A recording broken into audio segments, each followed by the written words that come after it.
at night. A woman, Maddie, in her 20s with short brown hair, makes her way along a path to the dark woods next to a lake. She's been swimming, so she dries her hair as she walks. A stick snaps behind her, and she stops, but can't see anything.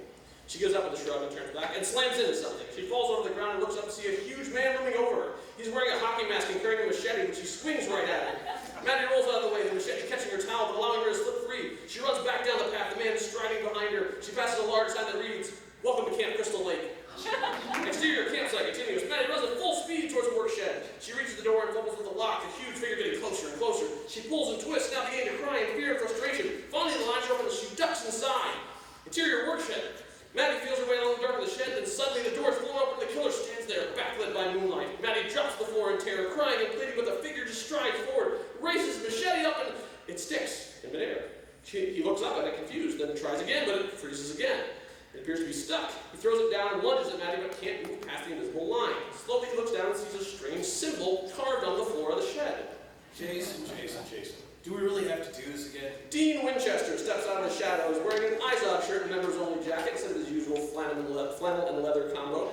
The huge man, Jason, looks over at him and cocks his head. His shoulders slump.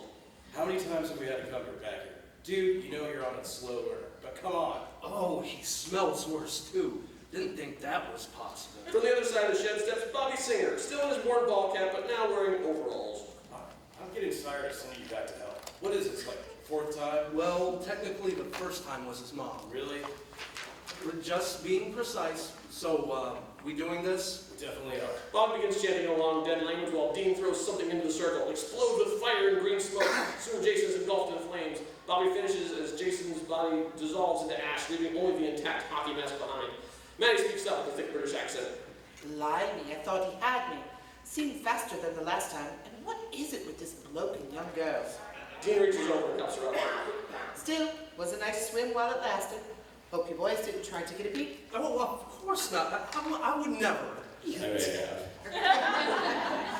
devil. Right, you boys clean up the mess, and I'll get packed up. On to the next site, yeah? Maddie walks through the circle, kicking the hockey mask out of her way. She gives Dean a wink as she walks around the corner. Need I remind you about fraternizing what the hell? Come on, it's just flirting. You remember what that was like, old man? Hey, sport, we're stuck here in the 1980s. My math checks out, and it's likely that pretty young thing is actually older than me back in our time. Oh man, that's disgusting. Think about that the next time you start making goo-goo eyes at her. Way to kill the mood, dude, but hey, another one for the win column. Beers are on me. Exterior highway morning. Bobby is driving in a large black van down the back roads. Dean in the passenger seat. Maddie's sleeping in a makeshift hammock in the back. Dean is flipping through a journal, grinning. Look, I know I shouldn't say it. Then don't. I need to. No, you really don't. I'm having a hell of a time. Bobby sighs. I mean, it's been, what, 2 years now? 3 years. And our win-loss record is off, like, the charts. Like, retired jerseys, right? Well, it's been going well. Let's do the highlights. We don't need to. We've taken out Jason Voorhees, like, how many times? No loss of life. Live, Maury team. We exercised that weird dream dude on Maple Drive. Elm Street. Plus those weird green things. The ones that came out from the sewer? No, the other ones. Kingston Falls. They start out fuzzy and then got all scaly. Right. Cute, then turn nasty after midnight. I've been on dates like that. How many cabins in the woods have we been to now? I've lost count. How about that one thing in Oregon with the fog? Oh, Pirate Ghosts. That was a good one. Plus the thing in California. Which thing? The ghosts and that little girl on the TV? No, the other one. Oh yeah, what a mess that was. One thing I can't stand about Santa Carla, all the damn vampires. I mean, look at this. Every one of those was a success. No angel crab, no Crowley. Neither of us died. Oh, it is something. We just... Wait a minute. Where are we? What do you mean? These woods look like swamp. Bobby just goes back to driving. Dean slowly looks over at him. Hey, how about we listen to the radio? The oldies are all new now. He reaches for the radio, but Dean grabs his hand. Bobby, are we in Florida? Oh, we may have crossed into the Sunshine State while you were asleep. Damn it, Bobby. We talked about this. There's nothing in Florida but old people, rednecks, and old rednecks. Oh God, is this about that stupid fake stink ape? It's the skunk ape, and he's real. I've seen him. Are you kidding me with this? I got a tip from one of my sources. A powerful artifact. But he's interrupted by a huge boom. Bobby Bobby and Dean look up to see a huge fireball coming across the sky. A meteor crosses right above them and crashes into the swampland on their right. Bobby screeches the van to a halt, and the two of them jump out. Exterior roadside swamp continues. Bobby and Dean make their way into the swampland just off the road. What the hell is that? Some kind of airplane crash? Oh yeah, you think it's aliens? I bet it's aliens. It's not aliens. There's no such thing as aliens. You believe in a stink ape, but not aliens? The skunk ape is real. That's cryptozoology.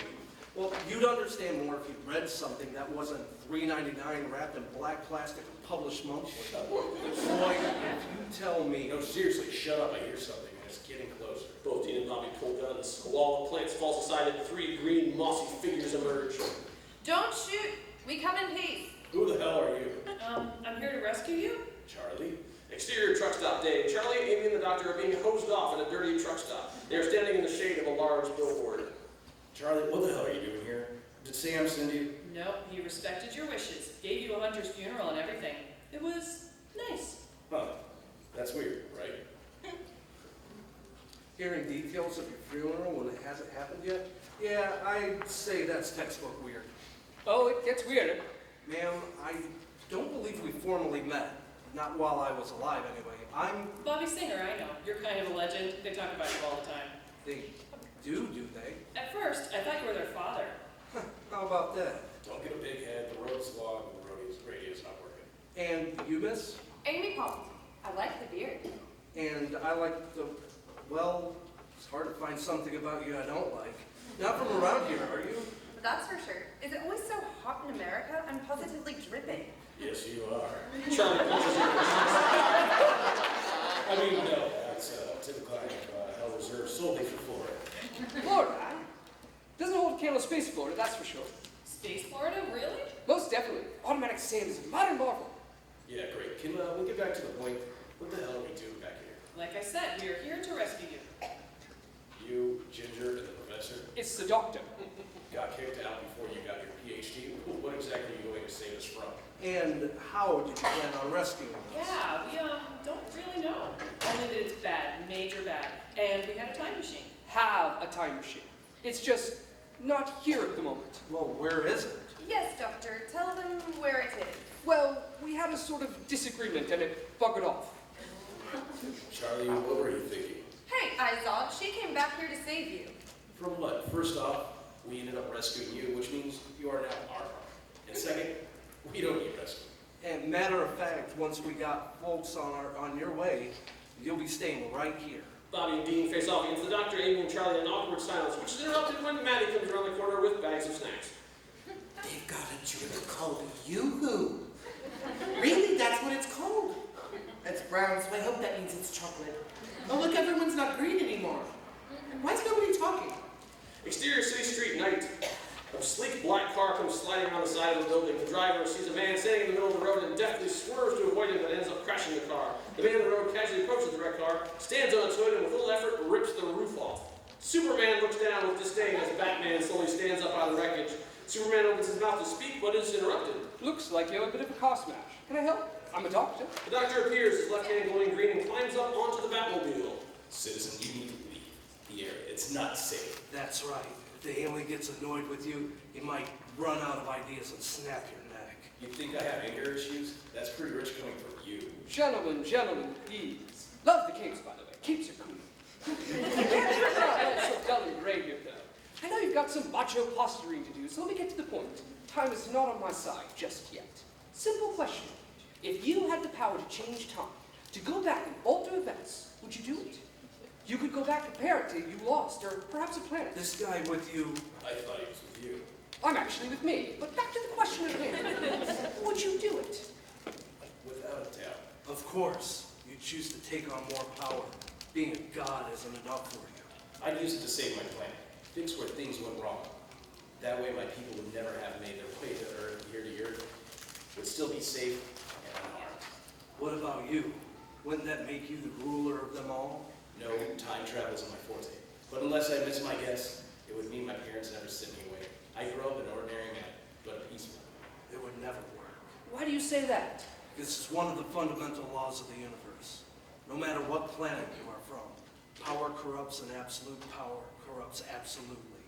We'd start out simple, Maybe saving one person, stopping a simple robbery, but why stop there?